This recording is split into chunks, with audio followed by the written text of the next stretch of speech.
네, 여러분 안녕하십니까. 1월 26일 화요일 아침 매일 성경 묵상 함께 나누겠습니다. 오늘 누가복음 9장으로 넘어가서요. 1절부터 17절까지 말씀인데요. 제가 앞부분과 또 끝절 두 부분을 봉독해 드립니다.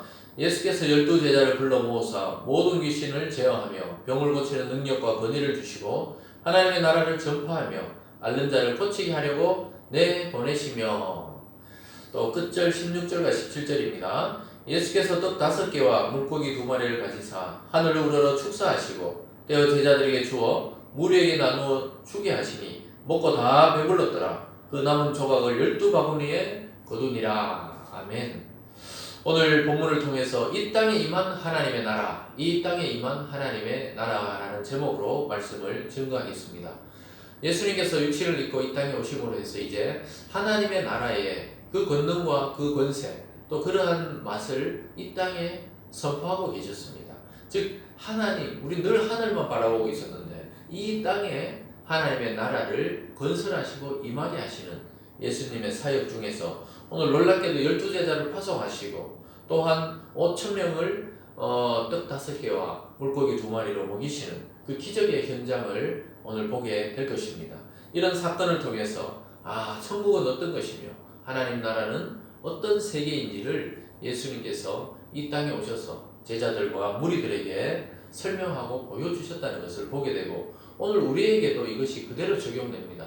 우리는 아직 이 땅에 발을 딛고 이 죄악 많은 세상에 살아가고 있지만 우리의 영혼은 이미 하나님 나라에 속한 자로 살아가고 있다는 사실입니다. 그래서 저와 여러분의 소망은 이 땅에 살아가지만 우리는 하늘을 바라보고 또 하늘을 바라보지만 이 땅에 임한 하나님 나라를 발견하는 그런 인생의 여정이 되어야 할 것입니다. 오늘 말씀을 통해 저와 여러분의 마음속에 이미 임한 하나님 나라를 다시 생각하고 또 발견하고 그렇게 살아가는 하루 되시길 주님의 이름으로 축원드립니다.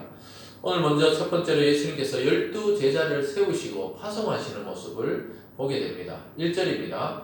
예수께서 12제자를 불러 모으사 모든 귀신을 제어하며 병을 고치는 능력과 권위를 주시고 하나님 나라를 전파하며 앓는 자를 고치게 하려고 내보내시며, 예수님이 이제 자기 품에 있던 제자들을 세상 가운데로 내보내고 있습니다. 이것은 이제 예수님이 곧 다가올 자기의 죽음과 부활과 또 교회의 사역에 대한 것들을 준비하시는 그런 장면입니다. 제자들은 영문을 몰랐지만 예수님의 말씀에 따르게 됩니다. 그런데 오늘 내용을 보면 귀신도 쫓고 병도 고치고 하나님 나라 복음도 전파하고 이 전부 예수님 자신이 하던 일을 이제 제자들에게 위임하는 것입니다. 너희들도 해라. 이 제자들이 하던 것이 이제 누구에게 넘어왔습니까? 역사적으로 교회 속으로 넘어왔어. 이제 우리가 해야 되는 일이 악한 자 속에 역사하는 귀신을 추방하고 또 병을 고쳐달라고 기도하고 또 복음을 전파하는 일을 맡게 되었습니다. 그래서 교회의 핵심 사역은 건물을 짓거나 사람을 많이 모은 데 있지 않고 핵심 사역은 복음을 전파해서 하나님의 나라가 세상 속에 사람의 마음이 임하게 하는 것입니다. 오늘 제자들이 그러한 사명을 받으면서 예수님이 당부하는 말씀이 3절입니다. 이르시되 여행을 위하여 아무것도 가지지 말라. 지팡이나 배낭이나 양식이나 돈이나 두번 옷을 가지지 말며 어느 집에 들어가든지 거기서 머물다 거기서 떠나라. 누구든지 너희를 영접하지 아니하거든 그 성에서 떠날 때 너희 발에 먼지를 떨어버려 그들에게 증거를 삼으라 하시니, 제자들이 나가 각 마을에 두루 다니며 곳곳에 복음을 전하며 병을 고치더라. 항상 복음과 치유가 같이 일어나는 것을 보게 됩니다. 이것은 중요한 상징적 의미가 있습니다. 우리가 주님을 나의 주님으로 또 복음을 나의 것으로 영접할 때 우리 속에 마음의 병이 치유됩니다. 걱정, 근심, 불안, 염려, 두려움이 사라지게 됩니다. 또한 이 세상의 육체적 병도 물론 병원에 가서도 낫기도 하고 좋은 의사를 만나고 좋은 약을 만나도 또 그러나 원인을 알 수 없는 여러 가지 병들도 하나님 앞에 나와서 치료를 받게 됩니다. 먼저 마음의 평안이 있기 때문에 육체적인 것들도 해결이 됩니다. 그러나 이런 것들이 증거로 나타나는 것이지 핵심적인 것은 복음입니다. 예수 그리스도입니다. 그래서 저와 여러분도 이 제자들에게 위임한 이 복음의 사역을 오늘날 잘 감당해서 하나님의 나라가 이 땅에 속히 평만하게 임하도록 우리는 간구해야 되겠습니다. 오늘 두 번째로 하나님을 무시한 왕의 불안이 나타납니다. 이런 예수님의 복음이 전파되면서 그 통치자는 두려워합니다. 7절입니다. 분봉왕 헤롯이 이 모든 일을 듣고 심히 당황하니 이는 어떤 사람은 요한이 죽은 자 가운데 살아났다 하며 어떤 사람은 엘리야가 나타났다고도 하며 어떤 사람은 옛 선지자 한 사람이 다시 살아났다고도 함이라. 헤롯이 이르되 요한은 내가 목을 베었거늘 이제 이런 일이 들리니 이 사람은 누군가 하며 그를 보고자 하더라. 요한의 목을 벤 이 헤롯 왕이 사실 속으로 두려워하고 있습니다.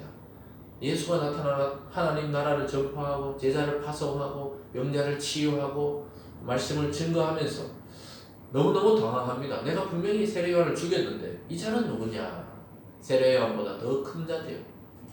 헤롯은 두려워하면서 그가 누구인지 알아보려고 합니다. 여러분, 이것이 통치자의 속마음들입니다. 대단한 권력과 대단한 영광을 누리는 것 같아도 그 하루하루 넘어가는 것이 위기고 하루하루 넘어가는 것이 늘 불안하다는 것입니다. 그리고 또 신앙에 대해서 또 다른 왕이 나타났다, 하늘의 왕이 나타났다 하니까 이 진짜 이 지상의 왕이 두려워하고 있는 것입니다. 오늘 세 번째로 보면요, 예수님께서 광야에서 수많은 사람을 먹이시는 것을 보게 됩니다. 들판에서 떡 5개와 물고기 2마리로 5,000명을 먹이는 기적을 만드는 것을 보게 됩니다. 이것은 여러분 자칫 잘못하면 이런 기적에 집중할 수도 있는데요, 그것이 중요한 것이 아니고 주님과 함께 있을 때 우리가 어떤 것을 경험하는지가 더 중요합니다. 하나님 나라를 순간적으로 이 땅에서 맛보여 주신 사건이었던 것입니다. 12절입니다. 날이 저물어가며 12사도가 나와 여짜오되 무리를 보내어 두루 마을과 촌으로 가서 유하며 먹을 것을 얻게 하소서. 우리가 있는 여기는 빈들이니라. 예수께서 이르시되 너희가 먹을 것을 주라 하시니 여짜오되 우리에게 떡 5개와 물고기 2마리밖에 없으니 이 모든 사람을 위하여 먹을 것을 사지 아니하고서는 할 수 없사옵나이다 하니. 예수님이 말씀을 전할 때 무리가 많이 따라왔어요. 한 5,000명쯤 되었습니다.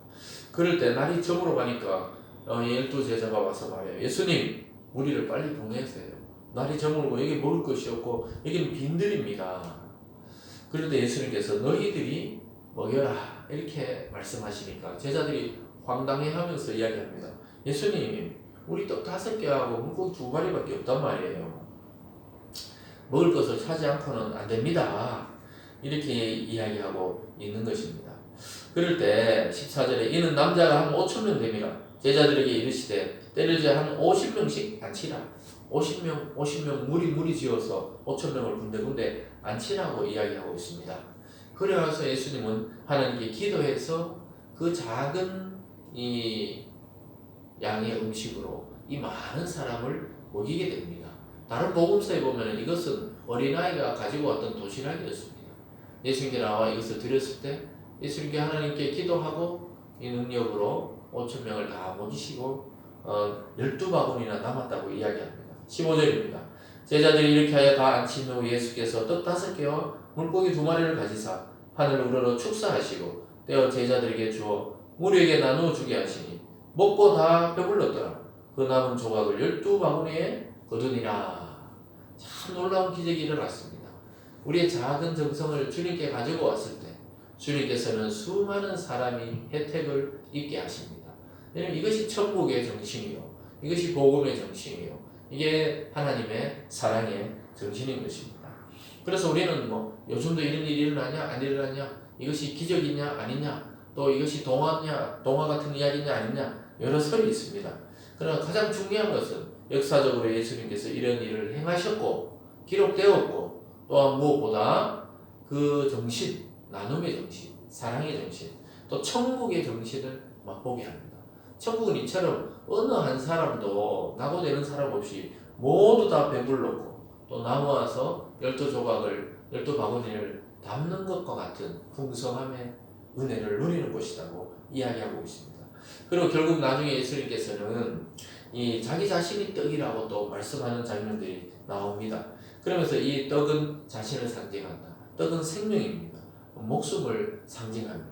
또한 음료는 자기의 피다. 이렇게 나중에 말씀하십니다. 결국 예수님께서 생명의 떡이요 생명의 피입니다. 그래서 그를 먹고 마셔야만 우리가 영원한 생명을 얻을 수 있게 됩니다. 근데 우리는 예수님이 옆에 없어요. 그를 먹고 마실 수 없습니다. 그것은 바로 이제 그분이 전한 말씀이 바로 떡이요 생명의 음료가 됩니다. 그 말씀을 먹고 마심으로 우리는 주님과 같이 영원한 생명으로 살아가게 될 것입니다. 그래서 이 빈들, 이 광야 같은 빈들에서 하나님의 기적을 맛보게 됩니다. 구약에 이스라엘 민족이 출애굽했을 때 광야 40년 동안 하나님께서 만나라는 먹을 것을 주셔서 그들을 살리하고 그들에게 그것이 생명이 되었듯이 오늘날 영적으로 우리에게는 그리스도가 나의 생명이요 나의 생명의 피요 나의 생명의 떡이 되어서 영원히 그 부분 안에서 살아가게 됩니다. 여러분 천국의 잔치는 배고픈 사람이 없어요. 이 세상에는 빈부격차 또한 있는 자와 없는 자 권력이 있는 자와 약한 자 또 부자와 가난한 자가 나누어지지만 천국은 다 같이 배불러서 풍성함을 누리는 세계라고 말씀하고 있습니다. 그래서 오늘 이 귀신을 치유하고 귀신을 추방하고 병을 치유하고 제자를 파송하고 또 이 속에서 음식을 나누어주는 것들 이런 것들은 바로 이 땅에 하나님 나라가 임했다는 증거라고 말씀하고 있습니다. 여러분 나의 믿음의 문제가 하나님이 해결해야 된다는 것입니다. 나의 믿음의 문제만이 아니라 하나님이 변하신 적이 없다는 사실을 기억해야 됩니다.